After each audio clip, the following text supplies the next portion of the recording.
Hi my dear families, இந்த வீடியோவில் நம்ம சௌ கூட்டு எப்படி செய்கிறதுன்னு பார்க்கலாம். வீடியோக்குள்ளே போயிடலாம். ஒரு பவுலில் 1/4 கப் அளவுக்கு நான் பாசிப்பருப்பு எடுத்திருக்கேன். அதே 1/4 கப் அளவுக்கு கடலைப்பருப்பு எடுத்திருக்கேன்.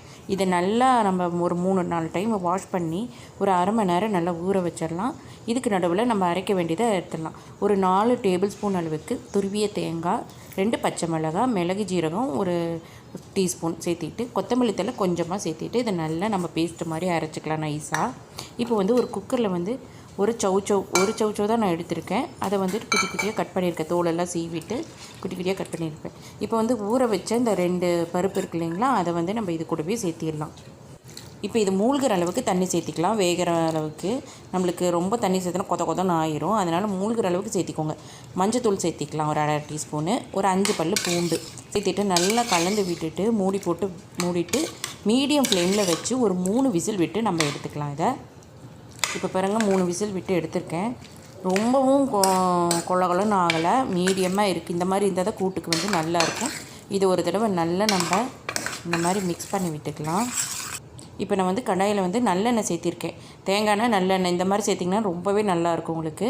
நான் எண்ணெய் காஞ்சதுக்கப்புறம் கடுகு, வரமிளகா கொஞ்சம் ஒரு 3 மிளகா கிள்ளி போட்டிருக்கேன். ஜீரகம் கொஞ்சம் சேர்த்திருக்கேன். பெருங்காயத்தூள் சேர்த்துட்டு கருவேப்பிலை சேர்த்திக்கலாம். சேர்த்துனதுக்கப்புறம் ஒரு பெரிய வெங்காயத்தை குட்டி குட்டியாக கட் பண்ணி வச்சுருக்கேன். அதையும் சேர்த்து நல்லா நம்ம வதக்கிக்கலாம். வெங்காயம் நல்லா வதங்கட்டும். வதங்கினதுக்கப்புறம் தக்காளி சேர்த்திட்டு தக்காளியும் நம்ம நல்லா வதக்கிக்கலாம். இப்போ நம்ம வேக வச்ச கூட்டையும் இது கூட சேர்த்திடலாம். அதுக்கப்புறம் அரைச்சி வச்ச தேங்காய் விழுதையும் நம்ம இது கூடவே சேர்த்திடலாம். சேர்த்திட்டு இதுக்கு தேவையான அளவு கொஞ்சமாக நான் தண்ணி சேர்த்திக்கிறேன். அந்த குக்கர்லேயே தண்ணி ஊற்றிட்டு கொஞ்சம் மிக்ஸ் பண்ணிவிட்டு சேர்த்திக்கிறேன். இது எல்லாத்தையும் நல்லா கலந்து விட்டதுக்கப்புறம் நீங்கள் உப்பு சேர்த்திக்கோங்க. உப்பு சேர்த்திட்டு ஒரு தடவை நல்லா மிக்ஸ் பண்ணி விட்டுக்கலாம். மிக்ஸ் பண்ணிவிட்டு ஒரு 2-3 கொதி வரட்டும். அதுக்கப்புறம் நம்ம இதை இறக்கிக்கலாம். நம்மளுக்கு ரெடியாக இருக்கும் கூட்டு. இந்த கூட்டு பார்த்திங்கன்னா நல்லா சுட சாப்பாடில் போட்டு நெய் ஊற்றி சாப்பிட்டு பாருங்கள். செம்ம சூப்பராக இருக்கும். ஒரு 5 மினிட்ஸ் விட்டால் போதும், நல்லா கொதிச்சிரும். இப்போ பாருங்கள் நம்மளோட கூட்டு ரெடி ஆயிடுச்சு. நல்லா கொதிச்சு சூப்பராக ரெடியாகி வந்திருக்கு. இந்த வீடியோ உங்களுக்கு யூஸ்ஃபுல்லாக இருந்ததுன்னா உங்களுக்கு பிடிச்ச ஃப்ரெண்ட்ஸ் கூட எல்லாம் ஷேர் பண்ணிக்கோங்க.